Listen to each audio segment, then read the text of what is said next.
نحمدہ ونصلی ونسلم علی رسولہ الکریم اما بعد۔ سامعین و ناظرین، آج ہم آپ کے سامنے قسم کے متعلق چند مختصر مسائل کا ذکر کریں گے۔ یاد رکھیں کہ قسم کی 3 اقسام ہیں، ایک ہوتی ہے یمین لغو، دوسری ہوتی ہے یمین غموس، اور تیسری ہے یمین منعقدہ۔ یمین لغو کا مطلب یہ ہے کہ آپ کسی ماضی کے کام کے بارے میں یا حال کے زمانے میں کسی کام کے بارے میں قسم اٹھائیں، جس کام کے بارے میں آپ قسم اٹھا رہے ہیں آپ کے گمان کے اندر وہ کام ویسے ہی ہو اور آپ اس کے بارے میں قسم اٹھائیں، لیکن در حقیقت وہ کام ویسے نہ ہو، تو وہ جو قسم ہے وہ یمین لغو کہلائے گی۔ اس کا نہ تو کوئی کفارہ ہے اور نہ ہی اس کا کوئی گناہ ہے، یعنی انسان اپنے گمان میں تو وہ سچی قسم اٹھائے لیکن در حقیقت ویسے نہ ہو۔ مثلا ایک آدمی کہتا ہے کہ میں قسم کھاتا ہوں کہ زید گھر گیا ہے، اور اس کا گمان بھی تھا، اس کو قرائن و شواہد کی بنیاد پہ اس کو اپنے تئیں یہ یقین تھا کہ زید گھر گیا ہے، لیکن در حقیقت وہ گھر نہیں گیا، تو ایسی قسم کھانا یہ یمین لغو ہے۔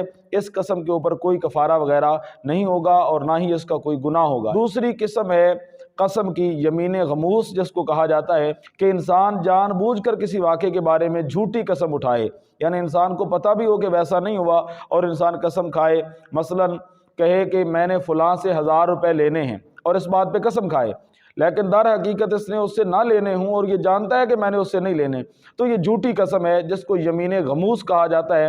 ایسی قسم کا بھی کفارہ تو نہیں ہوتا، لیکن ایسی قسم کھانا حرام ہے اور شدید ترین گناہ ہے، اور کبیرہ گناہوں میں رسول اکرم صلی اللہ علیہ وآلہ وسلم نے اس کو شمار فرمایا۔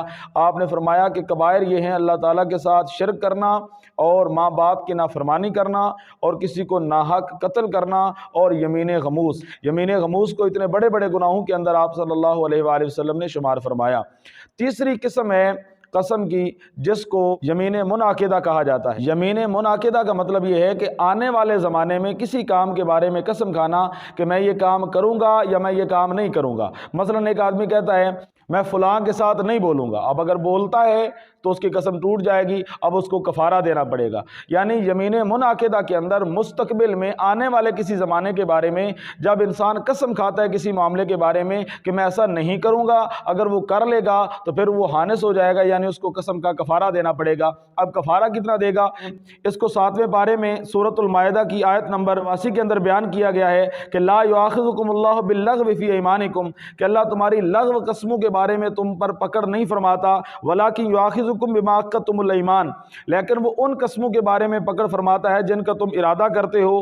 فکفارتہ اطعام 10 مساکین، پس اس کا کفارہ 10 مسکینوں کو کھانا کھلانا ہے، یعنی 2 وقت کا کھانا، مناسب درمیانہ کھانا، ان کو پیٹ بھر کے کھلانا، 2 وقت کا 10 مسکینوں کو، یہ قسم کا کفارہ ہے۔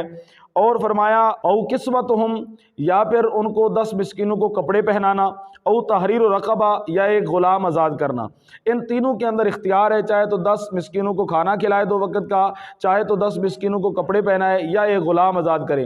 ہاں اگر ایسا نہ کر سکے فمن لم یجد، یعنی ان تینوں میں سے کوئی چیز بھی وہ نہ پائے، فصیام 3 ایام، تو پھر وہ 3 دن کے لگاتار روزے رکھے گا، تو اس کی قسم کا کفارہ ادا ہو جائے گا۔ یاد رہے کہ اگر کسی ایسے کام کی قسم اٹھاتے ہیں جو کام شریعت کے اندر ناجائز ہے تو اس قسم کو توڑ دیں، اس کا کفارہ ادا کر دیں۔ یعنی کسی ایسے کام کی اگر انسان قسم اٹھا لے جس کام کو کرنا شریعت کے اندر منع ہے اور انسان اس کی قسم اٹھا لیتا ہے، تو اس کو چاہیے کہ وہ قسم کو توڑ دے اور اس قسم کا وہ کفارہ ادا کرے۔ کفارہ کتنا ہے یہ ہم نے عرض کر دیا۔ دعا ہے کہ اللہ رب العزت میں شریعت کا فہم عطا فرمائے۔